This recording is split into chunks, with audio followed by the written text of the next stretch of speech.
L'invité politique sur Radio Classique et Public Sénat. Donc, Michel Alliot-Marie, bienvenue. Est-ce que vous considérez ce matin qu'il y a une sorte de double faute du pouvoir, d'abord dans la gestion de la fin de la manifestation, et de l'autre côté dans l'appréciation politique, c'est-à-dire de croire que comme elle a été votée, cette loi sur le mariage pour tous en première lecture à l'Assemblée, finalement ils ont considéré que circuler, il n'y avait plus rien à voir. Oui, c'est une double faute, une faute d'ailleurs que l'on a retrouvée déjà dans le passé, qui aurait dû servir de modèle. Moi je me souviens par exemple de la loi sur l'université, où il y avait eu un vote dans une première assemblée, et finalement c'est au moment du vote dans la deuxième assemblée que véritablement les manifestations ont eu lieu et qu'il y a eu un problème. Alors ça remonte à des années, c'est pas une raison pour oublier tout ce qui s'est fait. Là visiblement il y a à la fois de la provocation dans le chiffrage, il suffisait de regarder les journaux télévisés hier soir pour se rendre compte qu'il y avait bien plus de 300 000 personnes. Je pense que c'est toujours difficile de gérer une fin de manifestation, mais quand on sait qu'il va y avoir des familles, quand on sait qu'il va y avoir des enfants, on donne des instructions. Moi, je me souviens très bien, quand j'étais ministre de l'Intérieur, lorsqu'il y avait des manifestations, et c'était pas de jeunes enfants, c'était souvent des ados, je donnais des instructions très précises sur la façon de gérer. Ou de la préfecture, alors, des gens, ou du commandement sur place. Alors, je ne sais pas quelles instructions ont été données, parce que c'est toujours comme ça. Effectivement, il y a des instructions générales données par le ministre, il y a des instructions plus particulières données par le préfet, et ensuite il y a des instructions locales. Mais quand on voit effectivement comment les choses se sont passées, visiblement, il y a eu un problème au niveau des instructions. On n'a pas donné jusqu'au détail des instructions suffisamment fermes pour dire attention, il y a des enfants. En plus, je pense que vouloir tout bloquer, c'est pas une bonne façon de faire. C'est l'ABC du métier de gestion de foule que de savoir qu'il faut toujours laisser une certaine souplesse de façon à éviter justement des heurts. Gilles Leclerc.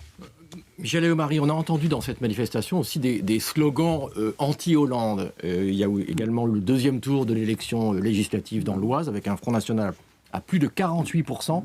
Est-ce que vous pourriez dire ce matin qu'il y a une forme sur contexte de crise, sur fond de contexte de crise, une forme de radicalisation à droite ou dans l'opposition ? Est-ce que vous ressentez ça ?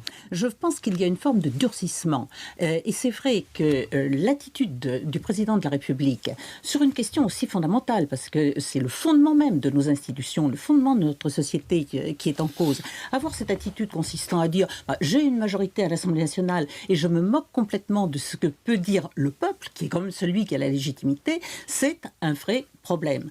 Moi, je plaide depuis longtemps pour le référendum. On ne peut pas changer aussi fondamentalement les conditions de vie, les institutions d'un pays sans en appeler directement au peuple. Ça, c'est la première des choses. En ce qui concerne la législative, je pense aussi qu'elle est révélatrice de quelque chose qui n'est peut-être pas spécifique à la France, mais où la France prend un chemin qui me paraît dangereux. C'est celui de l'écart entre ceux qui gouvernent. Allez, soyons clairs. Disons entre l'ensemble de la classe, l'ensemble de la classe politique, UMP comprise, et d'autre part la population, qui a l'impression que à gauche, François Hollande a renié ses engagements. Ça, c'est plutôt les gens qui se trouvent à gauche. Du côté de la droite, on estime, et à juste titre à mon avis, qu'il ignore complètement les réalités économiques, les réalités sociales, les réalités internationales, et tout ceci également sur un fond où les Français se disent, mais finalement les hommes politiques ne regardent que leurs petites ambitions personnelles, rester dans le confort du pouvoir quand ils y sont, se bagarrer entre eux pour savoir qui aura le pouvoir, et le résultat, ça donne en Italie un phénomène comme celui que nous avons vu, c'est-à-dire où un humoriste, un comique, finalement, est en état d'arbitrer. Il faut dire qu'en Italie, Silvio Berlusconi a finalement réussi à écarter l'extrême droite.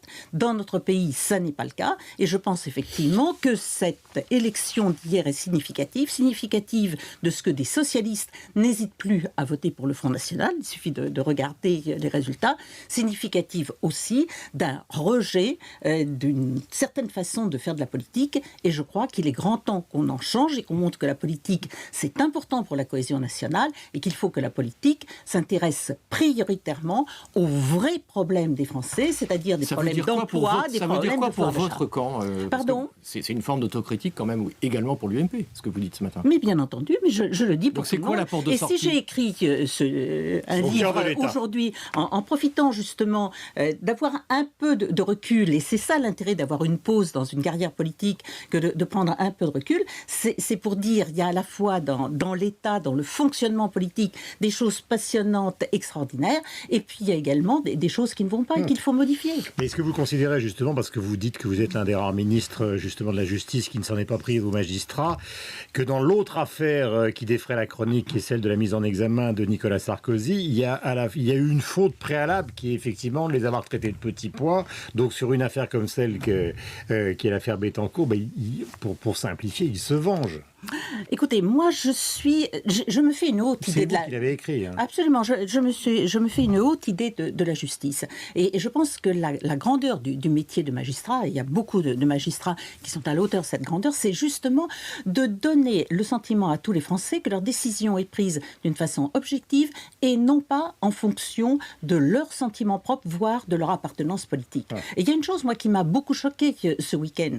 Ce sont les termes qui ont été utilisés par la présidente du syndicat des juges d'instruction, qui sont des termes totalement connotés politiquement. Et j'ai souvent dit aux syndicats de magistrats, quand je les ai reçus, faites attention à une chose, quand vous manifestez avec des badges CGT, puisque j'en ai vu, quand vous prenez des positions qui ne sont pas des positions syndicales, mais des positions politiques, c'est la justice tout entière et les magistrats dans leur ensemble que vous êtes en train de, je dirais, dévalorisé aux yeux des Français. Or, nous avons besoin, pour avoir une vraie démocratie, d'avoir une justice dans laquelle les Français aient totalement confiance. Donc Henri Guédon est-il allé trop loin ou pas dans ses propos à l'égard du juge gentil ? Moi, je pense qu'il faut toujours être respectueux des hommes, tout en sachant une chose, c'est que la justice est une grande dame, qu'elle est exercée par des hommes et par des femmes qui, comme nous tous, effectivement, ont des sentiments, ont des réactions,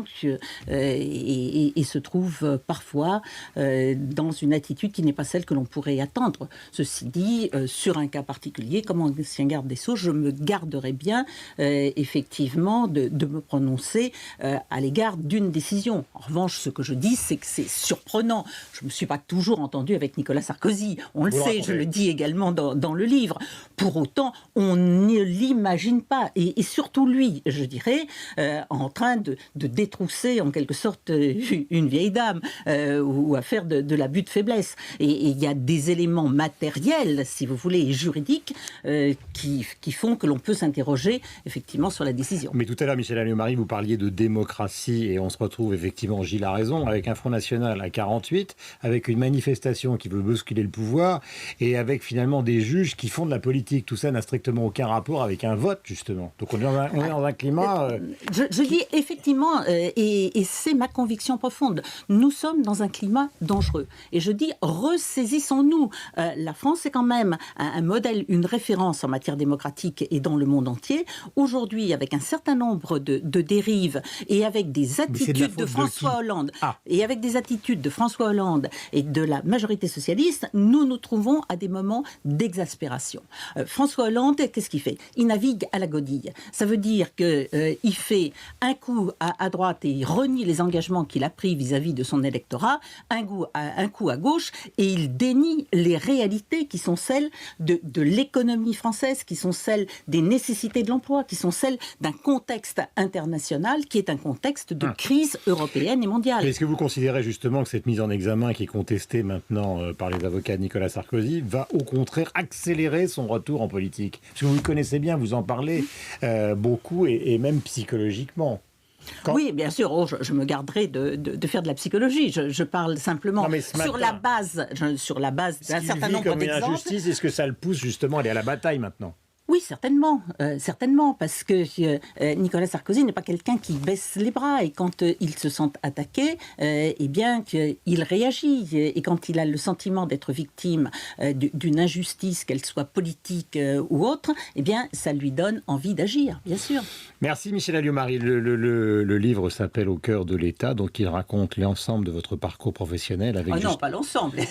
Une grande partie pendant les ministères régaliens. Parcours professionnel politique, disons. Oui, mais à vrai dire, ce que je veux dire, si j'ai 30 secondes, ce que j'ai voulu là, c'est faire un livre pour réconcilier, en quelque sorte, les Français avec la politique. La politique a souvent une mauvaise image. Je veux leur dire aussi ce qu'il y a de bien et puis ce qu'il y a de pas bien. Et je veux dire aux jeunes hommes ou femmes qui ont envie d'entrer à la politique, oui, c'est passionnant, oui, ça vaut la peine, mais il faut savoir aussi que vous subirez un certain nombre d'attaques, un certain nombre de difficultés, et voilà quelles elles sont. Et j'ai essayé de le faire d'une façon concrète, en montrant à travers des anecdotes, à travers des portraits, à travers des choses drôles, d'ailleurs, de temps en temps, ou des choses dramatiques, eh bien, comment ça se passe au quotidien. Finalement, c'est la vie au quotidien quand on est à la tête d'un grand ministère, comme j'ai eu la chance et l'honneur d'être. Merci Michel Alliot-Marie. Je rappelle le titre du livre, donc Au cœur de l'État, publié aux éditions Plomb. Merci Gilles, on se retrouve évidemment demain.